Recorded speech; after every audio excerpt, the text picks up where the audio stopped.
خوش آمدید۔ آج ہم ذہن کے شاید سب سے بڑے معمے پر بات کر رہے ہیں کہ یہ جو چند پاؤنڈ کا گودا ہے ہمارے سر میں، یعنی ہمارا دماغ، یہ سوچ، یادیں اور زبان جیسی اتنی ناقابل یقین چیزیں آخر بناتا کیسے ہے؟ اور یہ سوال دیکھیں، سائنس کے سب سے دلچسپ سوالات میں سے ایک ہے۔ ہم سب کے پاس ایک دماغ ہے، لیکن یہ کام کیسے کرتا ہے، یہ سمجھنا ایک بہت بڑا چیلنج رہا ہے۔ بالکل۔ یہ تو ایسا ہے جیسے ہمارے پاس ایک سپر کمپیوٹر تو ہو، لیکن اس کا یوزر مینوئل کسی کو ملا ہی نہ ہو۔ صحیح کہا۔ اور آج اسی مینوئل کو سمجھنے کے لیے ہمارے پاس ایک بہت ہی اہم کتاب، neural foundations of cognitive science and the mind کا ایک اقتباس ہے۔ ہمارا مقصد صرف یہ جاننا نہیں ہے کہ دماغ کیا کرتا ہے، بلکہ اس کہانی کو سمجھنا ہے کہ سائنسدانوں نے اس کے رازوں سے پرت اٹھانے کا سفر کیسے طے کیا۔ جی، اور یہ سفر بہت دلچسپ ہے۔ یہ دماغی چوٹ کے مریضوں کے مطالعے سے شروع ہو کر شعور کے بڑے فلسفیانہ سوالات تک جاتا ہے۔ تو آئیے دیکھتے ہیں کہ اس سفر میں کیا کچھ سامنے آیا۔ چلیں سب سے پہلے اس حیران کن حقیقت سے شروع کرتے ہیں۔ ہمارے دماغ کا جو بیرونی حصہ ہے، یعنی سیریبرل کارٹیکس، اس کا آدھے سے بھی کم حصہ ہمارے حواس، دیکھنے، سننے اور جسم کو حرکت دینے جیسے بنیادی کاموں کے لیے ہے۔ تو پھر باقی آدھے سے زیادہ دماغ آخر کر کیا رہا ہے؟ وہ خالی نہیں ہے، بلکہ وہی اصل میں فیکٹری کا کنٹرول روم ہے۔ ان حصوں کو ایسوسیشن ایریاز کہا جاتا ہے۔ Association areas? جی، اور یہ نام ہی سب کچھ بتا دیتا ہے۔ ان کا کام مختلف معلومات کو آپس میں جوڑنا ہے۔ یہ دماغ کے وہ ایگزیکٹو حصے ہیں جہاں اصل کام ہوتا ہے، جیسے دماغ کے سامنے والا حصہ پری فرنٹل کارٹیکس، وہ کمپنی کے CEO کی طرح منصوبہ بندی اور فیصلے کرتا ہے۔ اچھا۔ پھر سائیڈ کے حصے ہیں جو زبان اور دوسری معلومات کو جوڑتے ہیں، اور اندرونی حصے ہیں جو یادداشت اور جذبات کو سنبھالتے ہیں۔ یعنی یہ کہنا غلط نہیں ہوگا کہ اگر حواس اور حرکت دماغ کے ورکر ہیں تو یہ ایسوسیشن ایریاز اس کی مینجمنٹ ہیں۔ آپ نے بالکل صحیح سمجھا ہے۔ بولنا، سوچنا، منصوبہ بندی کرنا، کچھ نیا سیکھنا، پرانی باتیں یاد کرنا اور مشکل فیصلے کرنا، یہ سارے بڑے کام اسی مینجمنٹ کی ذمہ داری ہیں۔ تو یہ بکھری ہوئی معلومات کو اکٹھا کر کے ایک کہانی بناتے ہیں؟ بالکل۔ جب آپ کسی دوست کا چہرہ دیکھ کر اسے پہچانتے ہیں تو یہ صرف آپ کی آنکھیں نہیں ہوتیں، بلکہ یہ ایسوسیشن ایریاز ہوتے ہیں جو اس چہرے کو آپ کی یادداشت سے جوڑتے ہیں۔ یہ حیران کن ہے۔ تو پھر سائنسدانوں نے اس ہیڈ کوارٹر کے راز جاننے کا سفر شروع کیسے کیا؟ ظاہر ہے شروع میں ان کے پاس fMRI جیسی جدید مشینیں تو نہیں تھیں۔ ان کا طریقہ بڑا دلچسپ تھا، جسے ہم ایک طرح سے ریورس انجینئرنگ کہہ سکتے ہیں۔ ابتدائی معلومات دماغی چوٹ کے مریضوں کے مطالعے سے حاصل ہوئیں۔ جب کسی حادثے میں کسی شخص کے دماغ کا کوئی خاص حصہ زخمی ہو جاتا تو سائنسدان یہ دیکھتے تھے کہ اس کی کون سی صلاحیت متاثر ہوئی ہے۔ اچھا، تو یہ قدرتی تجربات کی طرح تھے؟ جی، مثال کے طور پر ایفیزیا کے مریض جنہیں بولنے یا زبان سمجھنے میں مشکل پیش آتی ہے، ان کے مطالعے سے پتہ چلا کہ زبان کا نظام دماغ میں کیسے کام کرتا ہے۔ تو کیا 19ویں صدی کے سائنسدانوں جیسے پال بروکا سے پہلے لوگوں کو یہ بھی نہیں معلوم تھا کہ زبان کا تعلق دماغ سے ہے؟ آج تو یہ بات بہت عام لگتی ہے۔ یہ ایک انقلابی دریافت تھی۔ اس سے پہلے یہ خیال اتنا واضح نہیں تھا۔ بروکا نے ثابت کیا کہ دماغ کے بائیں حصے میں ایک مخصوص جگہ ہے جو زبان بولنے کے لیے ضروری ہے۔ یعنی اگر وہ جگہ زخمی ہو جائے تو انسان سب کچھ سمجھ سکتا ہے لیکن بول نہیں پاتا۔ یہ پہلی بار تھا کہ ایک اتنے پیچیدہ ذہنی عمل یعنی زبان کو ٹھوس طور پر دماغ کے ایک چھوٹے سے حصے کے ساتھ جوڑا گیا تھا۔ واہ، اس نے تو ذہن کو ایک پر اسرار روح سے نکال کر ایک حیاتیاتی حقیقت بنا دیا۔ بالکل۔ یہ تو بہت بڑی پیش رفت تھی، لیکن پھر یہ جان کر بہت عجیب لگتا ہے کہ اس کے بعد سائنس نے ایک لمبا چکر کاٹا اور ایک ایسا دور آیا جب سوچ یا ذہن کا مطالعہ ہی غیر سائنسی سمجھا جانے لگا۔ ایسا کیوں ہوا؟ یہ نفسیات کی تاریخ کا ایک بہت ہی دلچسپ موڑ ہے۔ 20ویں صدی کے شروع میں بیہیویئرزم نامی ایک نظریہ بہت پربھاوشالی ہوا۔ بیہیویئرزم؟ جی، اس کے حامیوں کا کہنا تھا کہ ہم صرف ان چیزوں کا مطالعہ کر سکتے ہیں جنہیں ہم دیکھ اور ناپ سکتے ہیں، جیسے کوئی بیرونی محرک اور اس پر جاندار کا رد عمل۔ ان کے نزدیک ذہن ایک بلیک باکس کی طرح تھا جس کے اندر کیا ہو رہا ہے یہ جاننا نہ تو ممکن تھا اور نہ ہی ضروری۔ 1 منٹ، تو وہ یہ کہہ رہے تھے کہ ہمیں یہ جاننے کی ضرورت ہی نہیں کہ دماغ میں کیا چل رہا ہے؟ یہ تو ایسا ہے جیسے کوئی کمپیوٹر کو ٹھیک کرنے کی کوشش کرے صرف کی بورڈ اور اسکرین کو دیکھ کر اور سی پی یو کو نظر انداز کر دے۔ بالکل یہی بات تھی۔ ان کا سوال صرف یہ تھا، ایک جاندار کیا کر سکتا ہے اور کیسے کرتا ہے؟ وہ اس میں دلچسپی نہیں رکھتے تھے کہ جاندار کیا جانتا ہے یا کیا محسوس کرتا ہے۔ شعور، احساسات، توجہ، یہ سب ان کے لیے غیر سائنسی موضوعات تھے۔ یہ نظریہ تو بہت محدود لگتا ہے۔ کیا اس نقطہ نظر سے ہمیں کچھ فائدہ بھی ہوا؟ نہیں، اس سے ایک بہت اہم چیز سمجھنے میں مدد ملی، جسے ہم غیر واضح علم یا امپلیسٹ نالج کہتے ہیں۔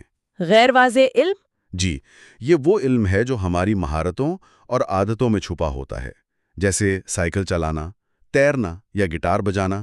آپ یہ کام کرنا جانتے ہیں، لیکن اگر کوئی پوچھے کہ آپ یہ کیسے کرتے ہیں تو الفاظ میں بتانا تقریباً ناممکن ہوتا ہے۔ اچھا، تو یہ مسل میموری والی بات ہے؟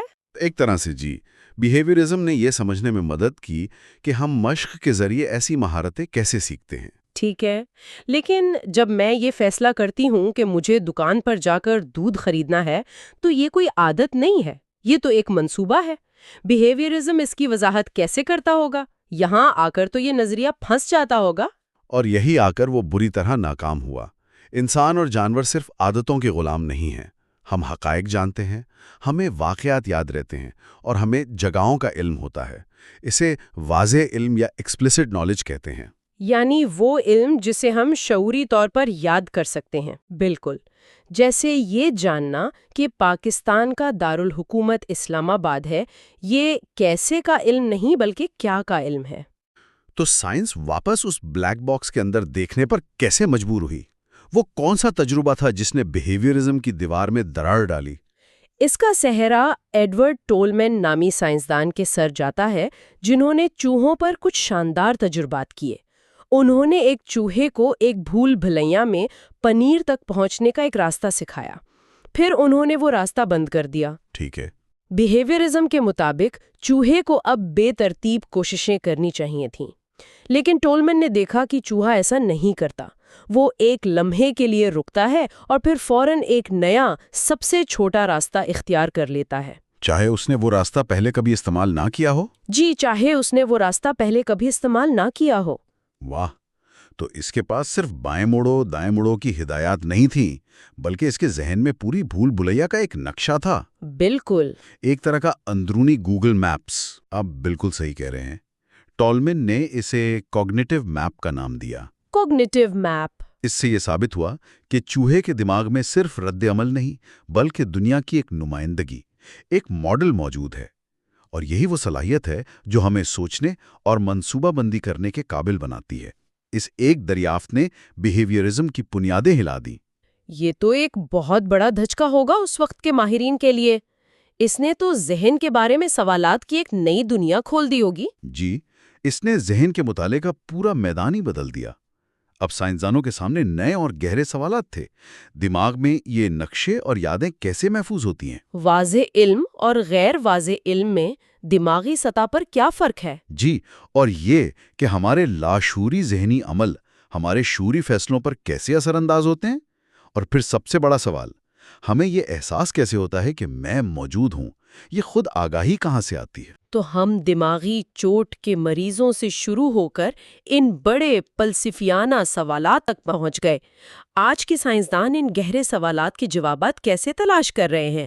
ظاہر ہے اب وہ صرف چوہوں پر انحصار نہیں کر سکتے۔ پچھلے 20-30 سالوں میں ٹیکنالوجی نے ایک انقلاب برپا کر دیا ہے۔ اب ہمارے پاس ایسے طریقے ہیں جن کا 20ویں صدی کے سائنسدان تصور بھی نہیں کر سکتے تھے۔ فنکشنل MRI یعنی FMRI ہمیں یہ دیکھنے کی اجازت دیتا ہے کہ جب کوئی شخص کوئی کام کر رہا ہو تو اس کے دماغ کے کون سے حصے روشن ہو جاتے ہیں۔ یعنی ہم دماغ کو کام کرتے ہوئے لائیو دیکھ سکتے ہیں؟ جی ہاں، اور اس سے بھی زیادہ جدید ٹیکنالوجیز ہیں۔ الیکٹرو فزیولوجیکل ریکارڈنگز ہمیں انفرادی نیورونز کی برقی سرگرمی کو براہ راست ریکارڈ کرنے کی سہولت دیتی ہیں۔ انفرادی نیورونز تک؟ جی،